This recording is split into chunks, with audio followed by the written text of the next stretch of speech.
and try to lower this in without getting zapped. I'll tell you, this is a painful hobby.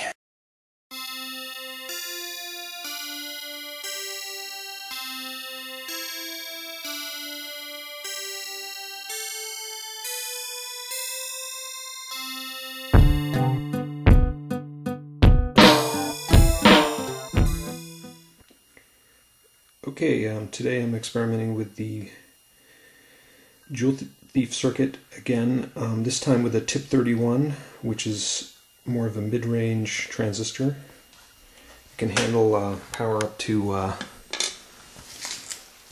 maybe 1 to 5 amps. However, it does get real hot. I have this nail on here. Same Joule Thief circuit, same 1-to-1 transformer. Same ignition coil, but I have an interesting idea here, and wanted to show you this. So the hot lead coming out of the ignition coil is coming over to a capacitor that I made on one of these cylinders here. So I got this like paint can cylinder. I was doing this for the Hendershot stuff, and it has a foil capacitor hand wound around this metallic cylinder. So with the hot lead coming over to the capacitor, there's sort of an infinite load here because this doesn't go anywhere. It's just bringing an electric field here, high voltage, but very high resistance, because the path to ground, it would be through this wood or through the air, and that's pretty high resistance. So in terms of the load that this coil sees, it's not much. So I have a 12-volt battery driving this thing. It's a sealed lead-acid battery, and this is the voltage on that battery, and this is the current going into the Joule Thief. Now I'm finding that this meter is giving a misleading value here, because even though you want to see DC current, there's actually AC coming to that battery. If I put this in AC mode, so now we're in AC mode, there's an AC current coming out of the battery, basically. So the DC current value that you're reading from this meter, you can't really trust it necessarily. So when you try to compute wattage, it's a ballpark, but it's not exactly right, because this meter is failing to resolve the current properly. But anyway, this is around 6 watts, you can see, with sort of an infinite load on here, coming to a capacitor that goes nowhere. Now I'm going to stick this Hubbard like coil thing that I made in here, and as I do, the lights light. Whoa, got a shock. Got to be careful. It's very high voltage on this cylinder here and the wires. The coil is connected to one CFL that daisy chains over to another CFL and then off to ground. So we're just pulling energy off the coil as it sits in this electric field. And the current went up, but only a little bit. So the additional current that the battery is seeing is about 1 additional watt in terms of a watt draw. And yet we have 2 CFLs lighting up with that 1 watt being added. So this is an interesting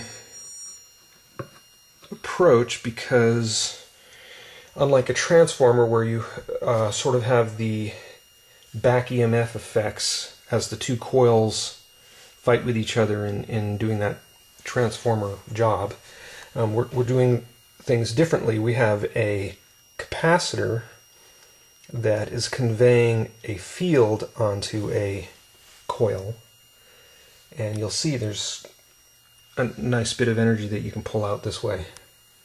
And it only took 1 extra watt. Now, to show you what happens if I, instead of hooking up to the capacitor, this hot lead, I will hook directly up to the CFLs, sort of bypassing this coil and bypassing the capacitor. You'll see that the amp draw now is quite high, like 1.2 amps, which is almost double what it was in this other configuration where the energy... Now the lights may be slightly brighter, yes, but not that much brighter. And going back to this configuration where we pass the electricity to a capacitor that's just producing a field and then peeling out the energy, much less current. Again, you can't necessarily trust this meter, but this is a ballpark input wattage to this Joule Thief and weird capacitor Hubbard Coil thingy. Now this would probably work with other coils, and I'll try that right now. Now this is another little funny coil I made. It's a glass jar with 5 pencils taped around it, and then this is a sort of a basket weave coil, 5-pointed star. If I tip it upside down here, it can serve like a table in this cylinder.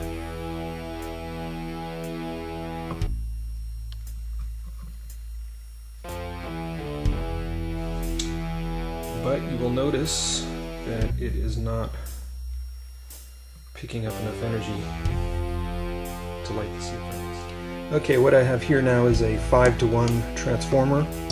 The intent would be to put 120 on this side and get out 24 volts on this side. So I had to carefully tape all the leads so that they don't touch the cylinder, and I'm going to try to lower this in. Now if any of this metal touches the cylinder, it'll arc into the transformer that way, so I need to avoid having this metal touch the cylinder as well.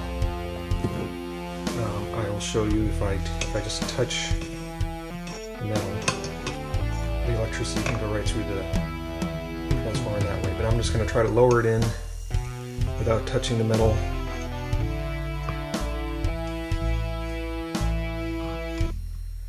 Now the wires are... Whoa! The wire... Yeah, I gotta really be careful here. The wires are kind of bumping, even though they're insulated, they're kind of bumping into the metal, so this is not exactly clean as an experiment, but there is a little bit of inductive pickup here, but not as good as the Hubbard coil.